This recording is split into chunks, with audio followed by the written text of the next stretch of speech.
Guys welcome back to my channel. আমাৰ চেনেলৰ নতুন ভিডিঅ'লৈ আপোনালোক সকলোকে প্ৰথমে স্বাগতম জনাইছোঁ। আশা কৰিছোঁ সকলো ভালে আছে আৰু আমিও বহুতে ভালে আছোঁ। আৰু অলাচাম গৈছিলোঁ, আপোনালোকে গম পাইছে ভিডিঅ'সমূহ দি আছোঁ আৰু ভিডিঅ'সমূহ দিয়া বহুত দেৰি হৈছে। তাৰ কাৰণে প্লিজ আপোনালোকে বেয়া নাপাব, বিশেষ এটা কামৰ কাৰণে দিব পৰা নাছিলোঁ, ভিডিঅ' এডিট কৰিবৰ টাইম পোৱা নাছিলোঁ সেইকাৰণে। আৰু আজি মই আপোনালোকলৈ লৈ আহিছোঁ প্লামৰ জেলি কেনেধৰণে ঘৰতে বনাব পাৰে। আপোনালোকেও তেনেকৈ পেলাই বনাই চাব পাৰিব। মোৰ ফাৰ্ষ্ট টাইম বনাই আছোঁ আৰু আপোনালোককো দেখাই দিওঁ বুলি ভাবিলোঁ। আপোনালোকেও চাই থাকক ভিডিঅ'টো, আপোনালোকে শেষলৈকে চাব, তেতিয়া আপোনালোকে গম পাই থাকিব। আৰু চাই যদি ভাল লাগে তেনেহ'লে প্লিজ চেনেলটো লাইক কৰিব, কমেণ্ট কৰিব, শ্বেয়াৰ কৰিব আৰু ছাবস্ক্ৰাইব কৰিব কাৰণে নাপাহৰিব। আৰু গৰম বহুত পৰিছে, আপোনালোকৰ ফালে কেনেকুৱা পৰিছে জনাবচোন। ঘামি আছোঁ গৈছিলোঁ আমি ঊষা অনিৰুদ্ধ পাৰ্ক গৈছিলোঁ, তেজপুৰত আছে। আৰু আগৰ ভিডিঅ'টোত মই লগাই দিয়া নাছিলোঁ সেইখিনি ভিডিঅ', কাৰণ বেছি ভিডিঅ'টো দীঘল হৈ যাব বুলি সেইকাৰণে লগাই দিয়া নাছিলোঁ। এইটো ভিডিঅ'তে লগাই দিওঁ, আপোনালোকে চাব ভিডিঅ'টো আৰু মৰম দিব। আপোনালোকে দেৰি নকৰি পেলাই ভিডিঅ'টো ষ্টাৰ্ট কৰোঁ, চাই থাকক। আমি অগ্নিগড় আহি পালোহি আৰু ভিতৰলৈ যোৱাৰ আগতে আপোনালোকক দেখাবলৈ চেষ্টা কৰিলোঁ বাহিৰৰ কিছু দৃশ্য। সঁচাকৈ বহুতে ভাল লগা হয় আৰু চাৰিওফালে প্ৰাকৃতিক পৰিৱেশে ভৰপূৰ। আৰু মোৰ লগতো আপোনালোকে চাই লওক ভিডিঅ'টো শেষলৈকে। আৰু আপোনালোকে হয়তো নিশ্চয় জানে যে বানজাৰ এজনী খুব সুন্দৰ জীয়ৰী আছিলে, নামটো হৈছিল ঊষা। আৰু ঊষাৰ এগৰাকী খুব নলিবলৈ লগা বান্ধৱী আছিলে, নামটো হৈছিল চিত্ৰলেখা। চিত্ৰলেখা চিত্ৰাংকনৰ জৰিয়তে মায়াবী ৰূপতো নিপুণ আছিলে। আৰু এদিনাখন যেতিয়া ঊষাই তেওঁৰ সপোনৰ ৰাজকুমাৰজনক দেখিছিল আৰু তেওঁক পাবৰ বাবে ব্যাকুল হৈ পৰিছিল, তেতিয়া চিত্ৰলেখাৰ আগত কোৱাত চিত্ৰলেখাই ঊষাৰ সপোনৰ ৰাজকুমাৰজনক অংকন কৰি পেলাই দেখাইছিল। আৰু তেতিয়াই ঊষা তেওঁক পাবৰ বাবে ব্যাকুল হৈ পৰিছিলে। আৰু চিত্ৰলেখাই দুয়োকে তেতিয়া গন্ধৰ্ব বিবাহ পাতি দিছিলে। আৰু বানৰজাই যেতিয়া গম পাইছিলে তেওঁলোকৰ প্ৰেমৰ কথা, তেতিয়া ঊষা আৰু অনিৰুদ্ধক দুয়োকে বেলেগ কৰি দিয়াত ঊষাক ৰাখিবৰ বাবে এই ঘৰটো নিৰ্মাণ কৰিছিলে আৰু দুয়োকে লগ কৰিবৰ কাৰণে মানা কৰিছিল। আৰু যেতিয়া বানৰজা মান্তি হৈছিল তেওঁলোকক বিয়া দিবৰ কাৰণে, আৰু বানৰজাই শেহত মান্তি হোৱাত দুয়োকে বিয়া পাতি দিলে। আৰু তেওঁলোকৰ প্ৰেমৰ চিন হিচাপে এতিয়াও এই ঘৰটো ইমান ধুনীয়াকৈ সজাই ৰাখিছে। এতিয়াও বহুত দূৰৰ দূৰৰ পৰা মানুহ আহে। আৰু ইমানেই আছিলে তেওঁলোকৰ প্ৰেমৰ কথা। আৰু আপোনালোকে ভিডিঅ'টো চাই যদি ভাল পালে তেনেহ'লে প্লিজ চেনেলটো লাইক কৰিব, কমেণ্ট কৰিব, শ্বেয়াৰ কৰিব আৰু ছাবস্ক্ৰাইবটো কৰিবৰ কাৰণে নাপাহৰিব। যদিহে আপুনি মোৰ চেনেলত নতুন বা প্ৰথমবাৰৰ বাবে চাই আছে তেনেহ'লে প্লিজ ছাবস্ক্ৰাইবটো কৰি দিব। চাই থাকক আৰু ভিডিঅ'টো।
আৰু এই প্লামখিনি ফাৰ্ষ্টতে আমি ধুই ল'লোঁ, বেছি নহয় অলপমান। আৰু এইখিনি ধুনীয়াকৈ ধুই লৈ পেলাই প্ৰেছাৰ কুকাৰত অলপ পানী দি পেলাই 2টা চিটি মৰাই দিলোঁ। দিয়াৰ পিছত যিটো ৰস ওলায় সেই ৰসটোত আপুনি প্লামখিনি আকৌ চালনীত চালি পেলাই তাৰ পৰাও ৰসটো উলিয়াব পাৰে, কিন্তু সীতাখিনি নিদিব, সীতাখিনি দিলে বেয়া হৈ যাব। আৰু সেইখিনি আপোনালোকে ৰসটো যিটো ওলাব, ওলোৱাৰ পিছত আপোনালোকে কেৰাহী এটাতে বা যিকোনো বাচনতে বনাব পাৰিব, একো কথা নাই। তাতে অলপ চেনি দিব, দেখিছে নহয় আপোনালোকে ধুনীয়া এটা কালাৰ হৈ গৈছে আৰু ৰসখিনি ওলাই গৈছে ধুনীয়াকৈ। আৰু এনেকৈ আপোনালোকে চিটি দি পেলাই ল'ব, তেতিয়া আপোনালোকৰ সুবিধা হ'ব। আৰু পকা হ'লেও এনেকৈয়ে দিব, তেতিয়া ৰসটো ওলাই যাব। আৰু দেখিছে নহয় মই চাউলৰ খৰাহীটোতে দি লৈছোঁ, দি লৈ পেলাই এইখিনি ৰসখিনিও উলিয়ালোঁ। আৰু এইখিনি অকণমান আৰু অলপ মোহাৰি দিম, যাতে যদি আৰু ৰস ওলাব এনেকৈ পেলাই দিব আপোনালোকে। মই চামুচ পাতেৰে দিছিলোঁ এনেকৈ লৰাই পেলাই। আৰু কেৰাহীখন তেতিয়া পাতি পেলাই তাতে প্লামৰ ৰসখিনি দিলোঁ।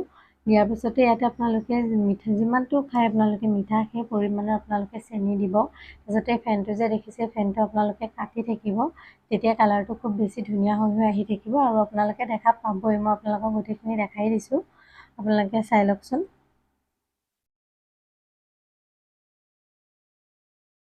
আপোনালোকে দেখা পাইছে এতিয়া পগাওঁতে থিৰ হৈ আহি আছে।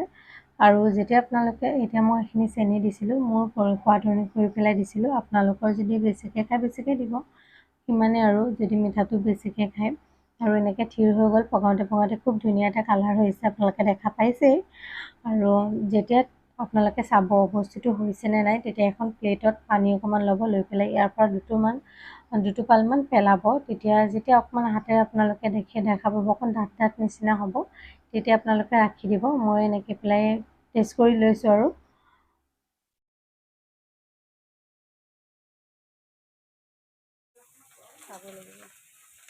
আৰু এয়া প্লাম হৈ গ'লে প্লামৰ জেলি ৰেডি। আৰু মই টেমা এটা ঠাণ্ডা হোৱাৰ পিছত ভৰাইছোঁ, এনেকৈ পেলাই ৰাখি দিব পাৰিব আৰু আপোনালোকে খাই থাকিব। আৰু যদি ভিডিঅ'টো চাই ভাল লাগিল তেনেহ'লে প্লিজ ছাবস্ক্ৰাইব কৰি দিব চেনেলটো।